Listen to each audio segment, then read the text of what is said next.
اللہ اکبر. تو دو صفت. پھر اس کے بعد قرآن کیا کہتا ہے؟ اللہ فرماتا ہے ہم نے ان سے وعدہ کیا ہے. کہاں؟ فی التورات والانجیل والقرآن. وعدہ کیا مصطفیٰ جان رحمت کے غلاموں سے.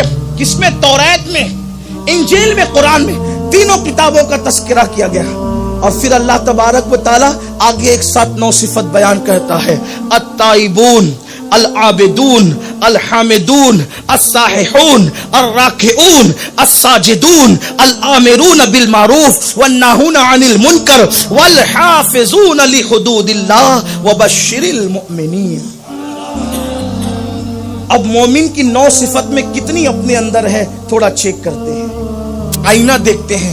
پہلی صفت التائبون، بلکہ پہلی نہیں تیسری، لیکن اب میں اس کو پہلی دوسری گنوں گا، اس کو پھر 2 آپ بعد میں ایڈ کر لیجئے گا. 2 میں نے پہلے تذکرہ کر دیا. وقت ہوتا ایک ایک صفت پر ایک ایک تقریر ہے. طالب علموں کے لیے، علماء کے لیے تو پتہ نہیں کتابیں بھر جائیں.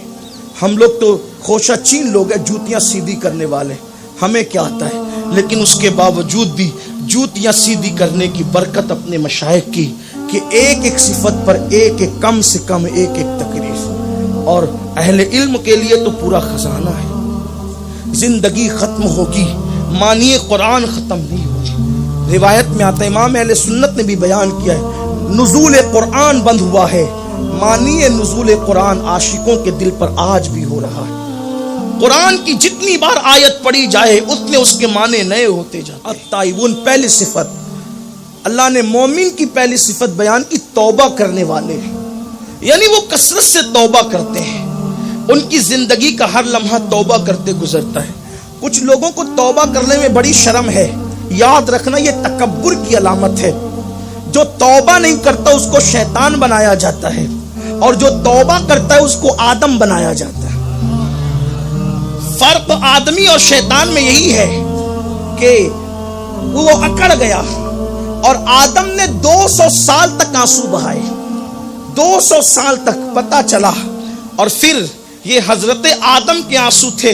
جب چڑیا، اتنے آنسو تھے کہ اس کی ایک گویا کے تالاب کی شکل اختیار کر گئے. حضرت آدم علیہ السلام کے آنسو، چڑیا اس میں سے پانی پیتی تو کہتی کیا مزیدار ہے یہ پانی.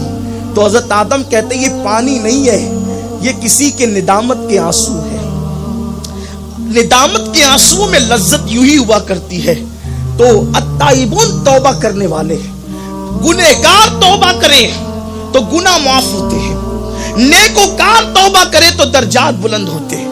اللہ کے رسول علیہ السلام، ہم اپنے نبی سید المعصومین، جان عصمت، کان حیا، اللہ کے حبیب صلی اللہ علیہ وآلہ وسلم ارشاد فرماتے ہیں ایک دن میں میں خود بھی 100 مرتبہ اللہ کی بارگاہ میں استغفار کرتا ہوں. یہ اللہ کے رسول کی زندگی ہے. ایک ایک دن میں 100 مرتبہ استغفار اللہ کے رسول کرتے ہیں. اور ہمارا حال یہ ہے، ہم 1000 دن بھی گزر جائیں تو توبہ اور استغفار کی توفیق نہیں ہوتی. اگر کہیں استغفار بھی پڑھایا جائے تو لوگ استغفر اللہ ربی من کل ذنب واتوب الیہ پڑھ کے نکل جاتے ہیں. استغفر اللہ کا مطلب کیا ہے کچھ پتہ نہیں، توبہ کا مطلب کیا ہے کچھ پتہ نہیں. یاد رکھو، توبہ کا مطلب یہ ہے کہ جن گناہوں سے توبہ کر رہے ہو ان گناہوں کا تصور کرو کہ وہ میں نے گناہ کیا تھا، وہ گناہ ہے اور اب میں نہیں کروں گا. گویا کہ اللہ اور بندے کے درمیان ایک وعدہ ہوتا ہے، وہ وعدہ کیا جاتا ہے، اس کا نام توبہ ہے. پھر کبھی اس کی طرف پلٹ کر بھی نہیں جانا، اس کا نام توبہ ہے. علامہ اسماعیل حقی رحمت اللہ علیہ نے روح البیان میں لکھا ہے کہ توبہ سے پہلے جو ایک گناہ کیا جاتا ہے، توبہ کرنے کے بعد جب وہ گناہ ہوتا ہے تو پھر وہ 70 گناہوں سے بدتر ہے. توبہ سے پہلے جو گناہ کیا ہے، بعد توبہ اگر وہ گناہ کرے پھر وہ 70 گناہوں سے بدتر ہے. اس لیے توبہ کا مطلب یہ کہ توبہ کی پھر ادھر نہ کی. التائبون توبہ کرنے والے. مومن کی پہلی صفت توبہ کرو، کثرت سے توبہ کرو. کثرت سے توبہ کرنے کی برکت یہ ہے، ابھی توبہ کی استغفر اللہ، معاف کر دیے گئے. پھر کبھی گناہ کیا نہیں، گناہ ہو گیا، پھر استغفر اللہ، پھر معاف کر دیے گئے. اللہ رب العزت کا وعدہ ہے، محبوب جب تک تمہاری امت استغفار کرتی رہے گی ہم ان پر کبھی عذاب نازل نہیں کریں گے۔